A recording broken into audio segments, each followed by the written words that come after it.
We've just routed a bullet train directly to your office. It'll be here in 20 seconds unless you pick the PC that'll reroute the train in time. Will you choose the PC with Intel Pentium 3 or the one with the new AMD Athlon processor? Many people don't know there's a faster PC processor than Pentium 3 at any clock speed. The new AMD Athlon processor. Now you chose wrong, Dave. Too bad you didn't know about the new AMD Athlon processor. Oh, that had to hurt, huh?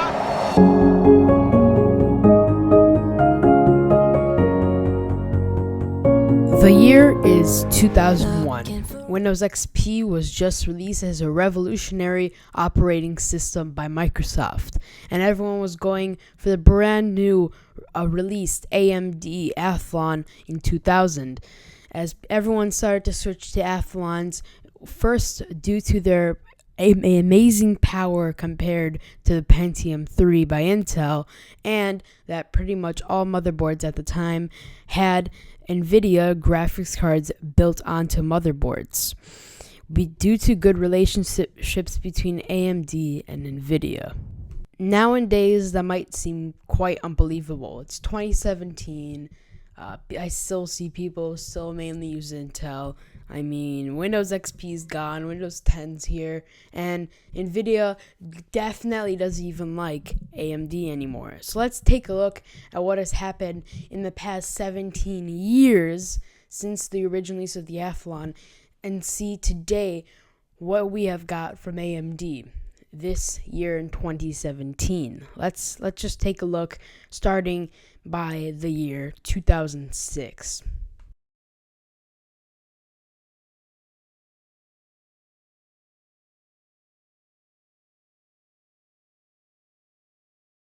The relationship between AMD and NVIDIA was foiled in 2006 after AMD acquired ATI Technologies Incorporated.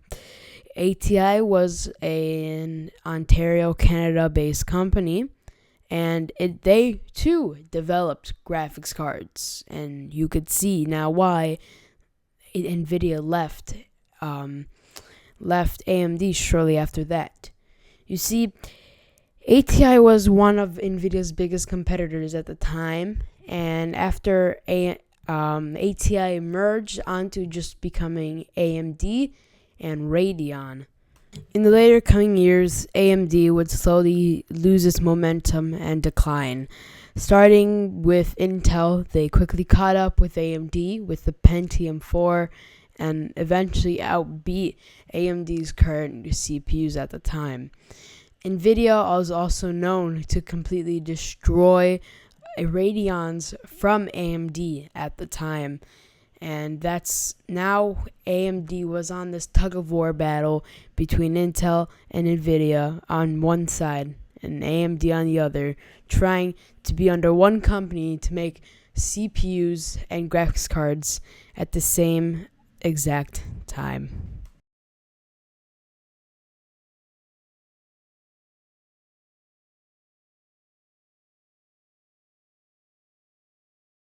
Summer 2016, AMD releases their 400 series Radeon, competing directly with the GTX 1050 and 1050 Ti.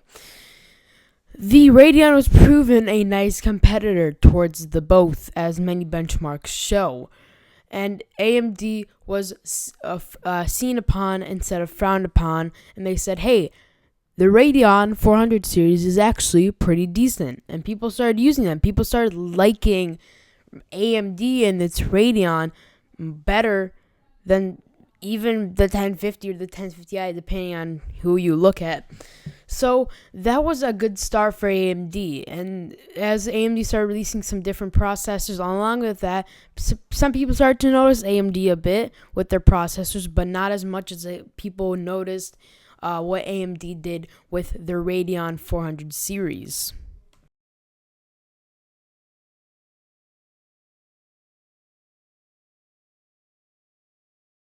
"2017 starts with AMD in March when AMD Rises, get it, rises from the gutters with Ryzen. Based off their Zen architecture, Ryzen has 8 cores for the price of an i7. Crazy. Sounds like it's crazy, right? Considering an i7 has merely 4 cores. I mean, if you wanted to get something like a 12-core i7, you'd have to pay $1,000. An 8-core? Yes, indeed. Ryzen 7 had 8 cores for around the price of an i7. And that is when AMD truly started to get their name back into the CPU game, as everyone now started to look at Ryzen and say, there is some hope for Ryzen. And sure enough, there is, as people continue to use it. And a month later, in April of 2017, AMD releases the Ryzen 5 with 6 cores this time around. It is cheaper and is directly competing with the the i5 from Intel. So here we have two competitions, one for i7 with Ryzen 7 and one for the i5 with Ryzen 5. I predict that there will be an i3 coming up with 4 cores, which obviously the i3 has merely dual core instead of a quad core. If we could get Ryzen 3 to have quad cores, Ryzen 5 to have 6 cores, and Ryzen 7 to have 8 cores, we have AMD will then start to have a true lineup as they start to make their comeback for this year. Indeed, as Ryzen is still popular right now, and everyone is using Ryzen right now pretty much. And just like last year, AMD decided to come back with some more Radeon. This time around, it is the RX 500 series. That's right, the RX 550, 560, 570, and 580.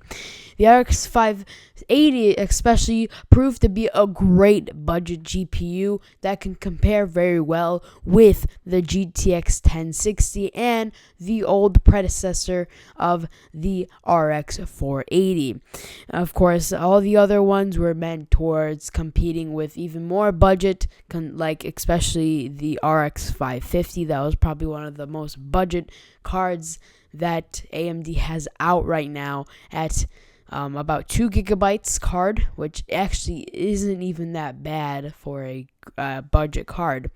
And the prices are about $100 depending on which card you get for the 550, and go out from there. I've seen 580s for about $200, which obviously is not a bad price either. And just like that, it is the end of the 3rd episode of rektech. Hope you guys enjoyed this episode. If you did, be sure to leave a like, comment, subscribe. If you guys like to see more of rektech and maybe more of these kind of like highlighting what has been going on with some of our favorite brands. Hope you guys all enjoyed this. If you did, be sure to let me know in the comment section below. I'm Rikishi12 as always, and I'll see you guys next week with another rektech. Peace out.